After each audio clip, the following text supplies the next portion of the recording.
Hey guys, what's up? In this tutorial I will show you really quickly how you can select multiple files at once in your Google Drive library. So let's get started.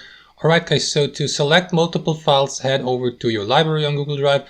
And now there are two different ways how you can do that. You either left click, for example, here and draw a rectangle like that to mark as many videos all at once just with one click, just like that. There you go. As you can see, I've selected these videos here and I can right click on them and decide, for example, to move them to a specific folder all at once, or to move them to the trash folder, to delete them all at once. Or alternatively guys, if you'd like to select specific files all at once, simply hold Ctrl left on your keyboard and pick the videos you would like to select with your left mouse while holding Ctrl left, just like that. So let me select that video or that file here, that file as well, and that too. And now we can right click on them to, I don't know, move them to a specific folder or to delete them all at once.